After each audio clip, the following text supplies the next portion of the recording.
My kids see everything I eat and hear everything I say about my body.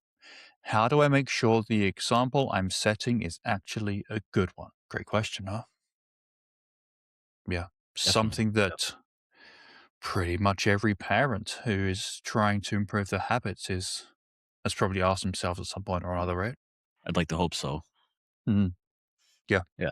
In fact, I hear it as one of the challenges from people that I speak to either on Instagram or newer clients.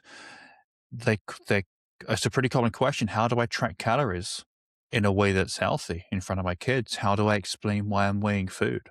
How do I explain why I'm suddenly starting to work out and move around more? Right? It's all stuff that they know that they should be doing to get results. But the way that we frame it and the way that we use language can set some very good examples, some very positive examples, but also some pretty damn terrible examples and teach kids a lesson that we do not want them to learn. And here's the thing about being a parent that I know every parent listening to this is going to know. Like, your kids don't do what you say. They do as you do. They listen, they hear everything. They pick this stuff up. And honestly, even if you think that you are successfully hiding something, maybe you are now, but that ain't going to happen forever. They just get to a certain age. If they're like 3, 4, 5 years old, yeah, maybe they're not going to pick up a ton of stuff. But if they're 7, 9, 11, a teenager, they're going to pick some shit up. So we want to make sure that the way that we speak about our own bodies and about other people's bodies too is appropriate, is healthy. How we talk about food, the language that we use there is also very important. And let's be honest too, if you're preaching one thing, but you're doing another thing, they're not going to listen to what you're preaching. They're going to take in what you're doing. And let's be clear as well, Coach, before we get into this. Neither of us are experts in child psychology. Okay, we have absolutely zero qualifications in that particular area. What I am, though, I'm a parent. I've worked with a lot of parents. Coach, you probably work with more parents than me. You've been in the industry for a lot longer than I have. So you have worked with way more parents than me. So we have personal experience, we have professional experience, and we also know that the approach that we take is all geared towards improving our own and our client's relationship with themselves, with exercise, with food. And so if a parent, if a person is in a good spot with how they're thinking, feeling about food, exercise, their bodies, I think it's a pretty safe assumption to say that they're going to pass on some positive lessons to their kids. But what do you think, Coach? Yeah. I mean, I've had this conversation more than a few times this week about how Mm, like whatever. Adulthood's a societal construct, right? Like we're all just big kids. yeah. We're all just big kids with credit cards. And instead of being able to fill our coping holes with connection from our parents, now we fill it with material items or objects or food or whatever it is. So your kids are looking at how you manage stress, how you manage uh, food intake, how you manage your body, how you manage, all these things that happen in a day to day. I know that there are things that my niece and nephews have picked up that my sister and her partner did not teach them because that's just how it is. Yeah. And yeah, they're going to be in different environments. You don't have the control in every situation or circumstance. And you have to set the example that you want to see come through with them and instill good morals and ethics and all those things. It's another part of raising your kid as well. And like to do the acknowledgement, yes, I'm not a parent and I don't, claim to be a, an expert on parenting or anything like that or child psychology, like you mentioned earlier. However, I have worked with a lot of parents and families, and being an in-person trainer, I've seen a lot of family dynamics, going to people's houses and that kind of stuff as well, and seeing how people interact with each other. Yeah, like if you want, you know, I grew up in the era as well of like do as I say, not as I do.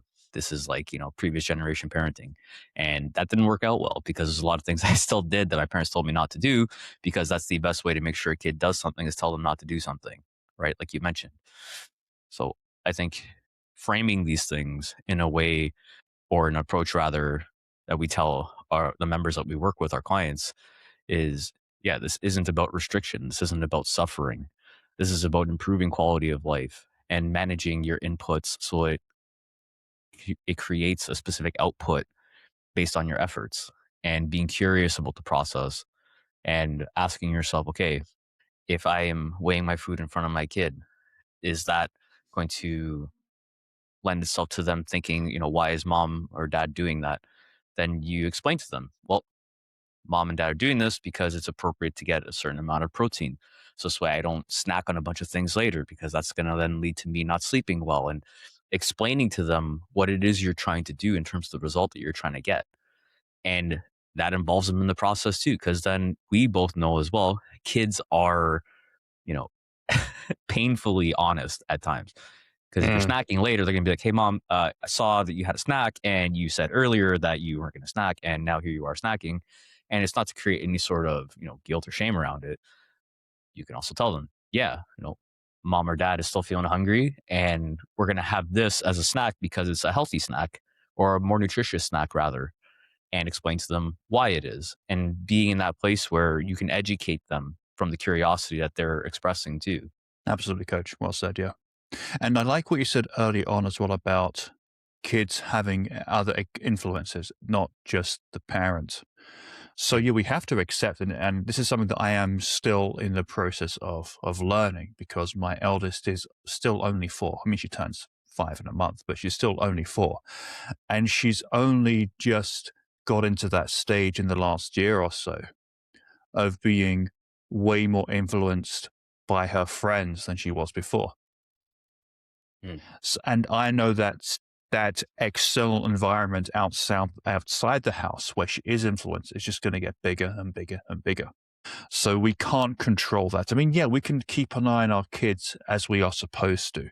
We can find out about, okay, who are your friends? What kind of people are they? And when my daughter is old enough to use the internet, there's going to have to be like actively monitored internet use, because the mm, internet's a fucking crazy place. Like, yeah, it's still shocking to me that, when I was 16, 17 when we got the internet at home.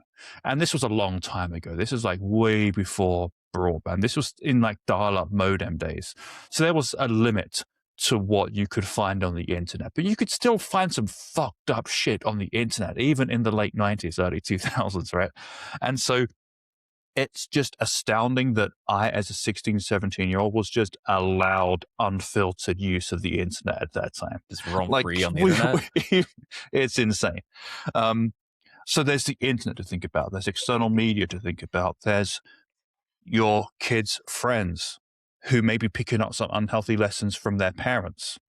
Like, we can't control any of that, but we can give our kids the absolute best chance of understanding what a healthy relationship with food, with exercise, with their own bodies is. And it's, in my opinion, it is only by example. If we feel and act in one way, but preach a completely different way of doing things, your kid's going to ignore you. Maybe not now, but at some point. Maybe your kid's like 4 or 5 years old. Maybe they're still at the stage where they just do and believe whatever you say. Mm, Okay, but that's not going to last forever. So if you want to give your kid a fighting chance, it's on you. It is 1000% your responsibility. And we can talk about the poor influences and the poor lessons that we learned as kids. Like, I grew up in the 90s. I know that you're a few years younger than me, but you still grew up a lot in the 90s, right? A mhm, lot of the people that we work with were either young in the 90s or grew up in the 90s when diet culture was pretty fucking bad. mm, And we can talk about the negative lessons that people, especially women, learn there. We could talk about the terrible lessons that we picked up from our parents, or that, our clients maybe have picked up from their parents. And this is all true. We have to take this in mind when we're creating any kind of plan for ourselves, for our clients. And at the same time, it is still our responsibility to fix that within ourselves if we want to help our kids not experience the same kind of thing. Got to take ownership. Like, none of this is your fault if you picked up these kinds of lessons as a child. from your parents, from the media. Of course, it isn't your fault. It is, though, your responsibility to fix it. Hmm. Or at least change it, right? Or Yeah, address whether or not it needs to be changed. absolutely. Yeah, because who the fuck else is going to do it? Yeah. It's on us. It's my responsibility as a parent, as an adult, to make sure that I am in a good spot so that my kids are too. And as I said before, there's no guarantees. Of course, there's no guarantees here because of those external situations that we mentioned, the particular mindset psychology of our kids. But that's no reason not to at least try. And I think one of the first things to think about, because this is something that we do 3 times a day or more, we eat. And so language around food is going to be very important here. And I think one of the first things to do is to drop the good food, bad food way of looking at things. What do you think, though, Coach? I think if you start to categorize things as good and bad, it starts to lend itself back to what we had just mentioned earlier of telling your kid not to do something is a really good way to focus on getting them to do that thing. And, here in Canada, as you know, uh, I've always, anytime you're driving and it's like a winter storm, right? If you hit ice or you're in like slippery conditions, if you had a good driving instructor, they'll tell you to always turn the wheel in the direction you're looking to go. So if you're focusing on, I can't have that, then now your goal is now the anti goal. I need to make Yep. sure I don't have that by having everything else. So what is this characterized as usually in terms of inner dialogue? It usually looks like, I know I want the chocolate, so I'm going to instead have the hummus and peppers and carrots and everything else that comes with me trying to curb this craving that I'm having instead of having that chocolate. And then 20 minutes later, you have all that stuff plus the chocolate. So now instead of just having the 120, 300 calories even of chocolate, you've now had the 300 calories of chocolate plus the other 500 calories of snacks. And it's not the chocolate that's doing it. It's your reluctancy to integrating that bad quote unquote food Yeah. rather than just finding a way to integrate it into your plan. Yeah. Absolutely. The solution, yeah, is not to find, okay, what are some good snacks that I can have? Well, maybe you intentionally incorporate those less nutritious snacks and you focus more on having healthier meals at the same time. Mm. Get both. I think that food or a diet overall is only bad when you look at everything as a whole. Like somebody who only eats processed, minimally nutritious food, that is a bad diet. I think we can all agree on that. But if somebody has at least 80% of their meals are very nutritious from minimally processed foods, and then a couple of times a week they may have pizza for dinner, or they may go and have a couple of pastries for breakfast one day as well. Those are not two bad meals. Those are just two less nutritious meals in an otherwise overall very highly nutritious diet. Those are not the bad meals that the person has. They're just the less nutritious meals. But again, as I said, if somebody only ate pizza and pastries and that was it, that is a bad diet. So I think there is even nuance in the usage of the words good and bad. And I think that we should incorporate that kind of food intentionally. And the 80-20 guideline that I just went into, this, again, this is a guideline. This is not a rule because a rule implies rigidity. I think we need flexibility. I think a healthy long-term approach to anything has to involve some degree of flexibility. I mean, yes, structure makes sense, of course. We need flexibility within the structure, though, as well. And if we say things like, even going in the other direction, I'm not even really a fan of the word treat. Now, for some people, that's fine. I think, though, that if you are working on your relationship with food, maybe it's a good idea to move away from the word treat. Because, first of all, it's awfully close to the word cheat. And treat also implies reward. And we're not dogs. We don't reward ourselves with food. I reward my pet dog Henry with a treat if he's being obedient. I don't reward my kids with food. I don't think that's I think that's not going to go in a positive direction most of the time. Starting to view food as reward. I get, though, Going out for dinner can be a reward because that's not just about the food. That's about the whole experience. Again, this is very nuanced. And it's not so much the yeah, like I said, it's not the food itself, although you can go and enjoy the food for sure. I think though, yeah, I think restaurant food is entertainment, not nutrition most of the time. Mm. So the reward is an entertaining couple of hours in a restaurant. What do you think about that, Coach? Yeah, I think from coming from like the performance space when I was in competitive sport, you know, especially in a weight class based sport where you had to, moderate your nutrition and your input initially to make a certain weight class, initially after you've had, weeks of heavy dieting to try and facilitate a particular result to get into your weight class, there would be this notion or idea of like, okay, I'm just going to crush pizza and eat all the things that are just like not nutritious. And then later, as I started becoming more mature through the process, I remember thinking to myself, I can also give my body the things it actually needs and can utilize as a way of expressing gratitude for me putting my body through that hell for the last 12 weeks or 16 Mm, weeks, however long it's taken. So instead of celebrating with something that's not as nutritious, it's okay, what is something that is nutritious, that tastes great, that I really enjoy, that would actually be beneficial for me to have rather than me just, dumping gasoline on this fire of stress yeah, that's already happening from being in a deficit, from being overworked or overstressed, or having a really hard training block. yeah. Your self care isn't just about taking a break. Like sometimes self care is eating the healthy prepared meal that you made, even if you don't want to have it. Right? Yeah, like Sometimes self care is saying no to ice cream today. Right? Sometimes that is the act of self care. Maybe not to you right at this moment, but to tomorrow's version of you, it's the mm, self care. And it's definitely a tricky thing to balance. Enjoying ice cream, enjoying pizza, enjoying cookies, chocolate, that kind of food that basically all kids love, and doing it in an appropriate way. And I'm going to be honest, I'm not sure that I'm 100% got this figured out with my own kids. I think I'm in a pretty good spot, but I'm not going to claim that I have this 1000% figured out. Right. oh, So I'm not going to have ice cream 2 nights in a row most of the time. And if my daughter asks, "Oh, why not?" I said, "Well, I had some yesterday. I just don't want any today." Maybe that's not a great approach, and maybe it depends on the person.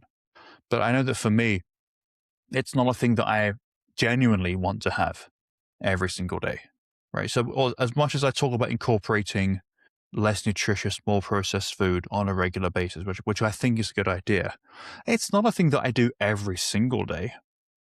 I would say though, at least 4 days out of 7, I will. I don't save it for any particular time. But I'm gonna be honest, there are some days where I am just pretty much exclusively focused on the more nutritious, less processed food. Not mm, exclusively every single day. Again, it's definitely not an everyday thing. And in fact, I think if somebody is working on being okay eating that kind of more processed food, maybe a little bit daily is a better idea for them, depending on the person again. But for me, I just don't feel great having it every single day. I think the 80/20 is different for every person as well. For some people, it may genuinely be every day I have a cookie and I have otherwise mostly a nutritious way of eating. For other people, it's like, yeah, 3, 4 times a week and I'm good. I genuinely do not feel restricted and I feel balanced with it. Depends on the person. yeah, absolutely. I agree with you. I think what you had mentioned earlier about rules and rigidity, like you can still have rules and rigidity. Just make sure that the rule and the thing that you're rigid about is implementing flexibility. So it's Yeah. it's like this idea that, you have to have like I have we've said it before on the podcast many times. I have trouble being consistent. It's like, no, you're consistent. You're just consistent in the things that aren't associated with your goals. There's a degree of consistency there. You're consistently Mm, going to bed late. You're consistently making not the best choices around nutrition. You're consistently not drinking enough water. There's consistency there. It's just not in line with what you're looking to achieve. mm, And when you when you find ways to integrate these things, it makes it less of a quote unquote bad thing that you feel that you're doing. yeah.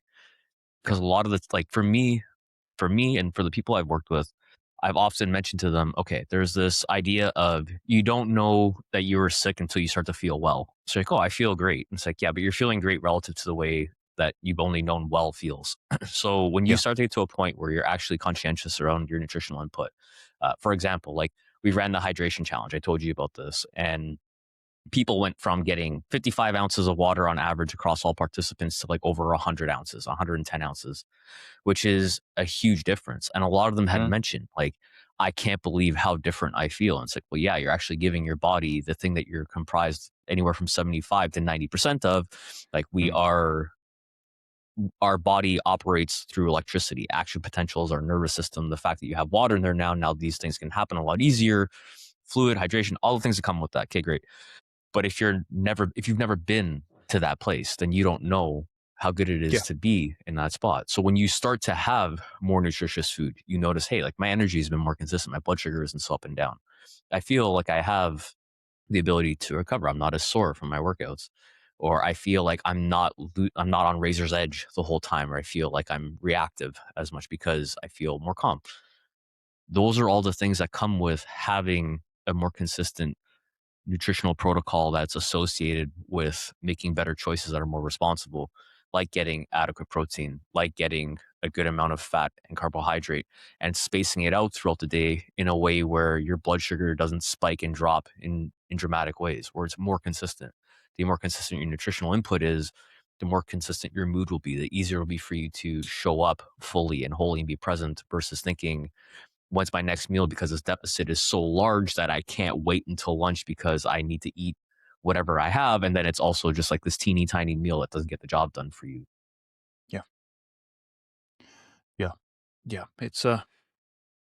I like to use the word and a lot instead of the word or. So, like, how can I make a positive choice and not feel restricted? How can I eat healthy and also enjoy some ice cream from time to time?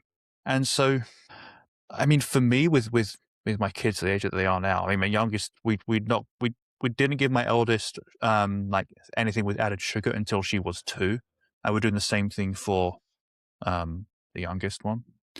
From like a developmental, like overall health thing. But we're not against giving our kids added sugar. And we just don't really make a big deal out of it because to my wife and I, it's not really a big deal eating added sugar. We don't have it all the time. We don't have it every day. We'll have it a couple of days a week. And so if we're going to a cafe on a Sunday, yeah, we're gonna let our eldest have something that has some added sugar in it, and we're just not gonna make a big deal out of it. Or if we go for ice cream, we just get an ice cream. That's fine. We're gonna enjoy it. Now we are careful because this is how like my wife and I live our lives. Um, we don't have multiple times on the same day. It just feels like way too much for us. You kind of feel slower. You feel like, a little bit gross, a little bit bloated from having so much added sugar, so much processed food. So it's definitely not going to be a thing that we do multiple times a day. But when we do it, we just don't make a big deal of it. It's like, hey, do you want to go for ice cream? Okay, cool. Let's go. Which one do you want? Okay, great. Sounds good to me. I'll have that. Great. Let's eat it. Let's enjoy it. Let's get on with the rest of the day. Mm. And then if my daughter wants more, which sometimes she does, if we're out, I'm gonna be like, "Well, no, we already had an ice cream. Well, maybe we'll come back next weekend and have some more." And if we're at home, she gets more. Maybe this isn't a great approach, but we do this. If it's like a special occasion, like it's her birthday or something, and she wants more ice cream, okay, yeah, you can have some more ice cream. It's your birthday. Maybe that's not a good thing.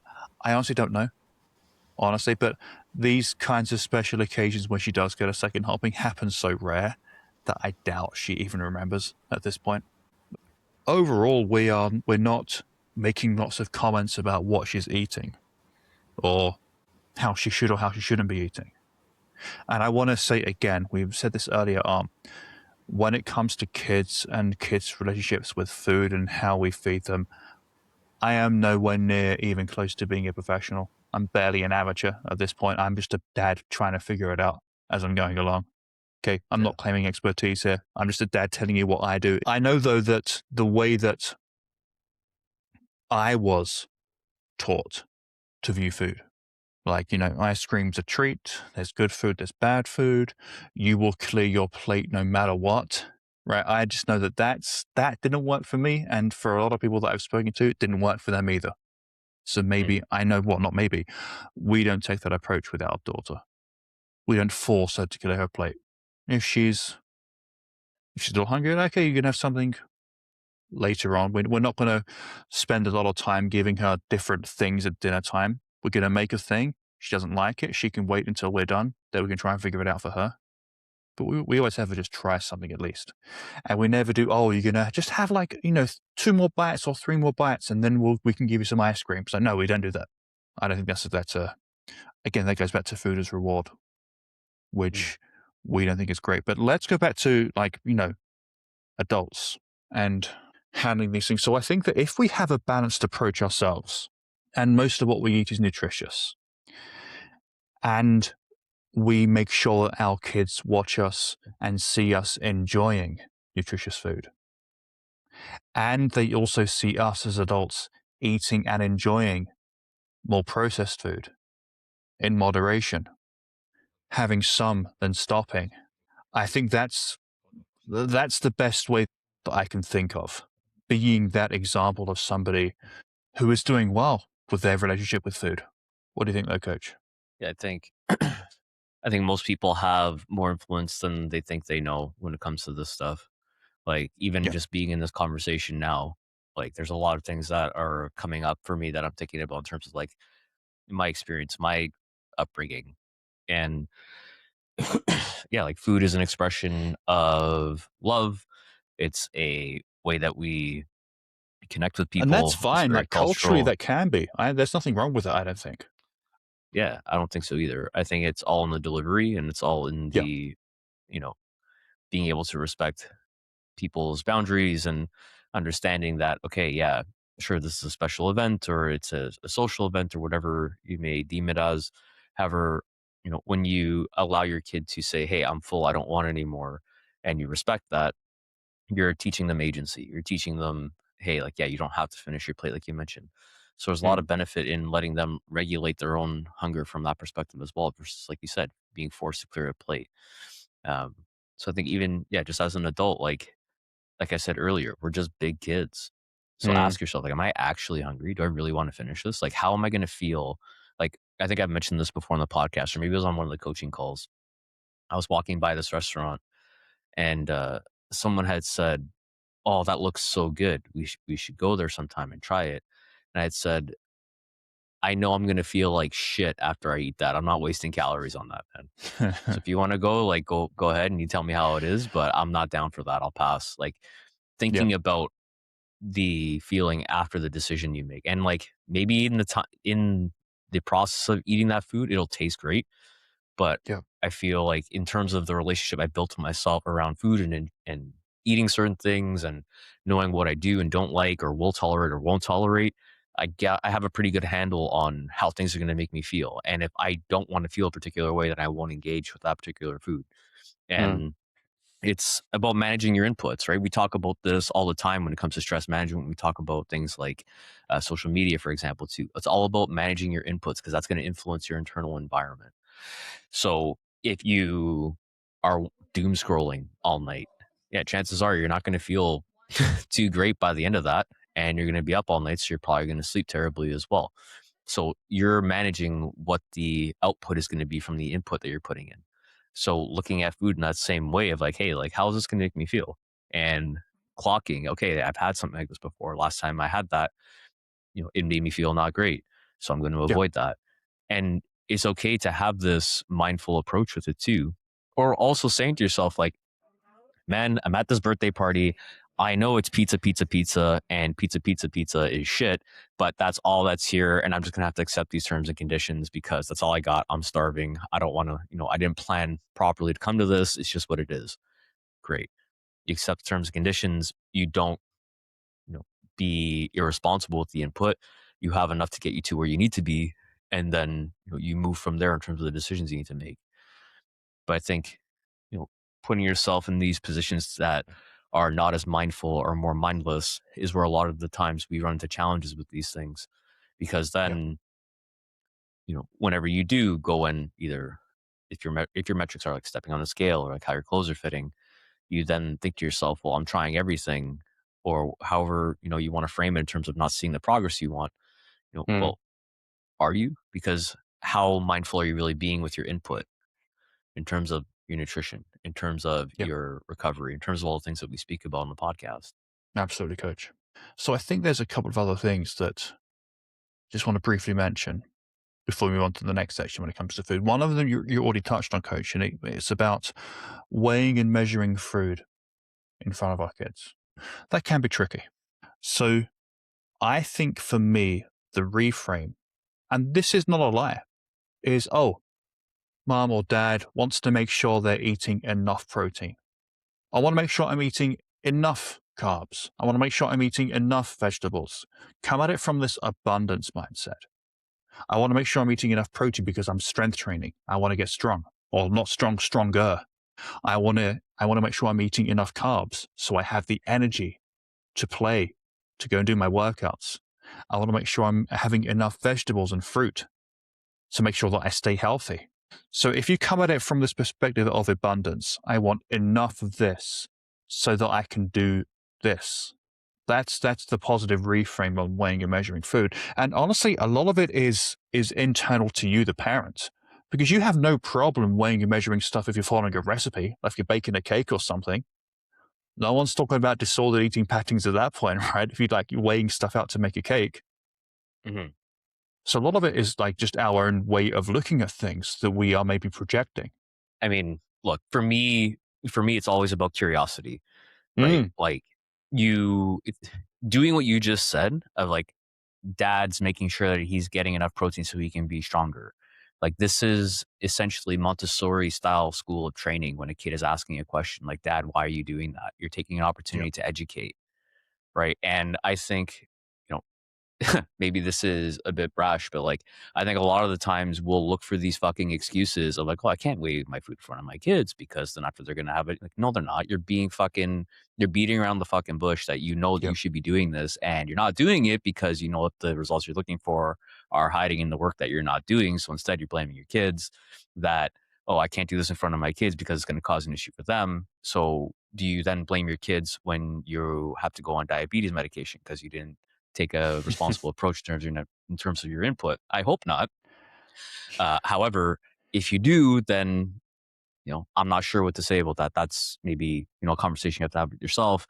And yeah, yeah, maybe what I just said is abrasive, but it's the reality of the situation. You can't blame your kids for one thing and then after not not take responsibility for the result for you not finding a way to frame it in a way that's going to allow you to show that you're actually being really fucking responsible by showing them, yeah, hey, yeah, like mom and dad can't, just go on vacation every month because that costs money and this is being responsible and we have bills, and the same way that we're going to manage our resources from a monetary perspective, we're going to manage our resources from a nutritional perspective as well and make sure that we're healthy and we're taking care of ourselves.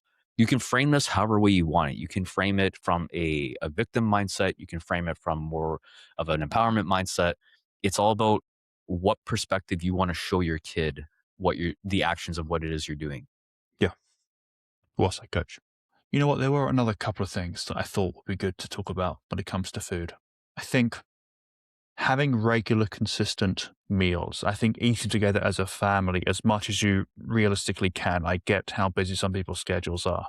I think as well, it's very important that you figure out how to eat the same meal as your kids while losing weight. I don't mean like a toddler's grilled cheese kind of meal. I'm not talking about that. Although you can have grilled cheese from time to time. That's completely fine. Okay. Fuck yeah, I you can. mean that you should not be preparing one particular meal for your kids and maybe for your spouse and then another one for you. I don't think that's a good approach there. I think it's not a good approach for you. And I think as well, you were not really giving kids a good lesson there, Mhm. especially if you're not really explaining why. Like, why is mum not eating the carbs? Why is mum only got vegetables on her plate? Why is mum having grilled fish and broccoli while we're having um, this other more carb based dish? because then we're going to start to think of it. The kids are going to wonder why, like, oh, is there something wrong with this way of eating? What's the problem here? Why won't mum eat this food that we're eating? I think that's a very important thing to think about. And also, maybe you don't have to make a big fucking song and dance about everything in every meal. Maybe you can just like have the occasional meal and eat it and enjoy it. And then not explain why you're having the carbs and the protein, the vegetables. Maybe you just enjoy the food and the situation, and you talk about everybody's day. Daddy, how come you're not eating the same thing we're eating because Daddy doesn't want it? All right. Like that's usually the end of the line of questioning. It's like, oh, Dad, Yeah, tell me more about that. Like yeah, seldom never. You know what I mean? yeah, yeah. This is something that I've come to, you know, I think you had mentioned on one of the podcasts about how fiber is going to be the new protein. I think this is going to be the next thing for a lot of people now, and I think it's important to listen to your.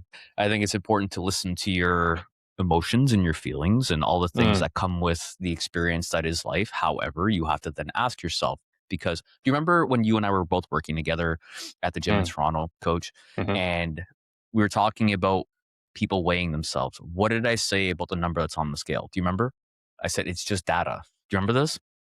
Okay, sure. Yeah. I said, it's just data. It's a data point. It's the same with our emotions too. It's a data point.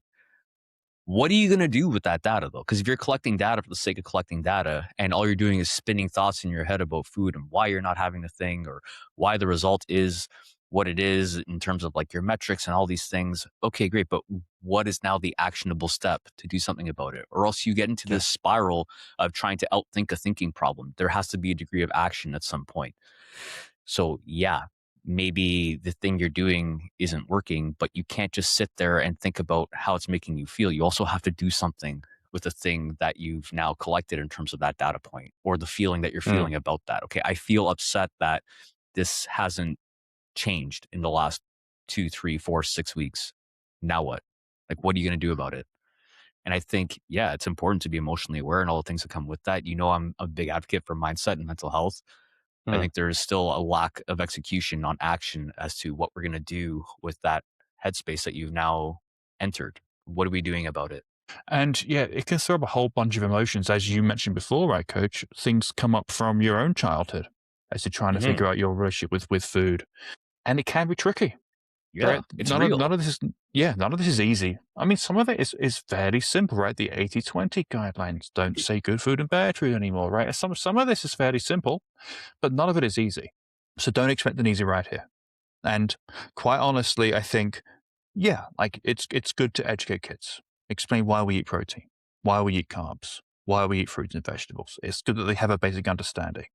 I've taught my girls about, oh, protein makes you strong. Okay, that's one, and that um, carbs give you energy so that you can play for longer, and then vegetables and fruit make you healthier, so you feel good. All right, so there's all these really positive reasons to include all this other food, and yeah, we eat ice cream sometimes because it's delicious, and that's fine. That's okay. You can eat food because it tastes good, even if there's no nutritional value to it. Because maybe that is a nutritional value. It tastes good. It's a bonding experience. The goal is just to not have that kind of food be most of what you eat.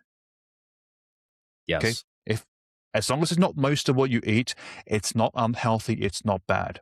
It's part of an overall nutritious diet. It's when that becomes exclusively what you eat, then it becomes a problem. agreed. Like the thought that comes to mind with this is there's a place in Toronto. It's a pizza spot called Batty Alley's. It's one of the best pizzas that you can have. Mm. And there was a conversation I had with somebody where they were like, Santo, have you had Batty Alleys? And I'm like, no. And they're like, oh my God, what do you mean? It is the best. No, we're going this weekend, clear your schedule. I'm not going to be like, sorry, like I'm not having carbs right now. Like, no, I'm going to go have Exactly. the Yeah. best slice of pizza this person is Yeah. claiming. And if it's not, then I get to tell them, hey, I've had better pizza, but it lived up to the hype, fortunately.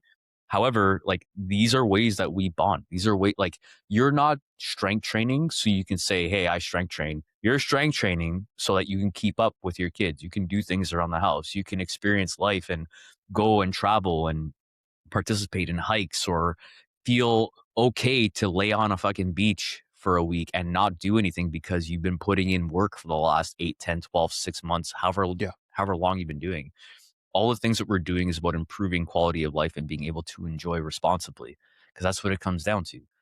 Yeah. Not restricting yourself to the point where, you get to a place where you're just being so tight and rigid, like we said earlier, to the point where you don't even end up enjoying the process or the experience of what it is that you're doing. You can enjoy a workout. You can enjoy a really nutritious meal that tastes great because it's seasoned well, it's cooked properly, all these things that come with it. It doesn't have to just be things that are, like you mentioned, less nutritious that taste good. It doesn't have to be just Yeah. the only time you feel you can relax is when you're sitting on a couch. You can relax while you're on a mindful walk. You can enjoy. I know it sounds strange. You can enjoy a workout. Yeah. Totally. Let's talk about exercise because I think this is important, and I think it's key that our kids, well, first of all, that we and then our kids have these these positive sets of why. Like, why are we doing these things? I think it's really important. So we strength train, right? Because we want to be strong. We want to be able to play. We want to be able to um, be independent for long term. And yeah, like long term quality of life and independence in old age isn't exactly like, a big reason for kids to be active, right? But the strength and the playing and, like my daughter loves I can go on the monkey bars, right? That's just a fun thing for a kid to have, like a parent who can do that, a parent who can lift them up so that the kid could then go on the monkey bars, right? So frame it as getting stronger, having fun. I'm doing this. Yeah, and also, I think that if you can work out at home, I think it's great, especially if you're a mum, especially if you have daughters. I think that strength training has come a long way in terms of the gender divide in the last 20 years, 25 years. I remember when I was a teenager 25 years ago, first started going to the gym, you would only ever see guys lifting weights. There'd be maybe one, maybe two women a year that you would see come into the strength area. The last time, though, I trained at a commercial gym, which would have been like a year and a half, 2 years ago, it was 50-50. And yes, some gyms it's going to be slightly different, but this was not like a female centric gym, but just the YMCA, right? Like downtown Halifax, the YMCA, 50-50. So things have come a long way, and I think there's still some ways to go. So we just want to normalize strength training as much as we possibly can and have those whys. And, doing cardio, or even going for walks, we're not doing it to burn calories. Right? So for the love of God, don't come home from like a cardio session, like saying loudly for your kids to hear, oh, I burned 1,172 calories in that workout just then. I feel great. I've really earned my dinner. It's like, no, don't fucking talk like that. Okay. For fuck's sake, come back. Kids, how many Come back. calories have you burned today? Because that's how much we're gonna feed you. Like that's what you're that's what you're saying. Exactly. How absurd Exactly, does that coach. sound when you go to the complete other Yeah. side? Yeah. Say, oh, I just had a great walk. My head feels so clear right now. Who wants to go and watch a movie? Who wants to go play? Oh, I did a cardio workout today. I'm feeling really healthy. I feel like I've got lots of energy. Yeah, you're doing cardio so that you can be healthy for a long time. These are the reasons that we give. And these, let's be honest, these should probably be your reasons too. And of course, right, if we're in a calorie deficit, we've got to get our steps. Yeah, to a certain extent, we are moving because it does burn calories. I get that for sure. It's maybe not the lesson that the kids need at this point. Yeah, they'll learn at some point that movement burns calories. Yeah, cool. But I don't think that should be anybody's primary reason. And in fact, if you as an adult want to make exercise sustainable long term, it burns calories is not a strong enough reason to keep me doing it forever. No, It just ain't. okay. We've come to forget that we are also living, breathing organisms that are technically Yeah. animals. Like we're designed to move. Our muscles are meant to move. We are meant to move. Yep. So Yeah. the less you do that, the less likely you'll be able to longer term. We have legs and we're able to learn how to walk because we're meant to walk. We're meant to do all these Yep. things. And like even with that, like you mentioned, yeah, for moms, Yeah, making sure your daughter can see you lift. Absolutely. And from even in my experience growing up, like being in a setting where like my grandfather and my dad were in the backyard working and doing things, it's like, yeah, like this is why we do it. Like, can you do this? Can you move this? And purposely watching me struggle to do something because, yeah, like figure it out, asked you to do it, right? Like challenging yourself. It shows you, okay, I have more physical capability than I thought I did, or actually I don't. And now I know where I stand, right? Yeah. Challenging yourself and putting yourself in a position to, see what that feels like. It like voluntary struggle in a healthy way is important too. And I think as well, it's very important that we don't say things like, "Oh, I ate so much last night. Better go do some running this morning. Better go on the bike for a while, burn some calories off." Yeah. We don't want that to be the reason that kids work out. Or we don't want kids to hear, "Oh, I'm on a diet. I'm gonna start running more. I'm gonna start doing this more, eat less of this." It's okay, well, I wanna get healthier. I wanna get fitter. I wanna get stronger. So I'm gonna start to run more. So I'm going to start to lift weights. So I'm going to eat more vegetables and more protein and more Mhm. carbs to fuel my workouts. That's what we want the kids to hear. Yeah. And I think maybe there are things that when it comes to weight loss and fat loss, maybe it's not always a great idea to to bring it up like, oh, I'm doing this to lose some weight, to lose some body fat. Not always a good idea. I mean, again, it depends very much on the specific situation. Generally speaking, though, I think it's good to reframe it as, oh, instead of like, I want to lose some fat, I want to build some muscle. I want to get stronger. I want to get healthier. I want to, yeah, and I wouldn't even say I want to fit in clothes better around kids either, because it's not even a concept for them that's in their head yet. And it will at some point. But if we're thinking about modeling a healthy relationship with food, exercise, our bodies, maybe the direct approach isn't the best approach there. But what do you think though, coach? I think it can be a performance driven explanation too, where it's like, Yeah, eh, daddy wants to be able to run 5 kilometers in X amount of time. yeah, So to do that, he's going to try to get stronger and move more and eat in a way that's more nutritious to fuel that activity, right? And get to that goal. And then sharing your progress with them. Like, yeah, this week, daddy did, a couple 1K intervals, right? Or whatever the situation is that you're doing.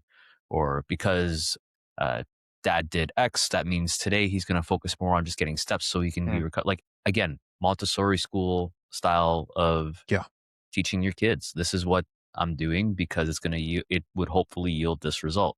Being curious, because that's why they're asking, and that's why they're watching you because they're curious. What is this? mm, What is my leader up to? What are they doing? Like, why are you doing that? Because kids will just yeah, ask, like, why are you doing that?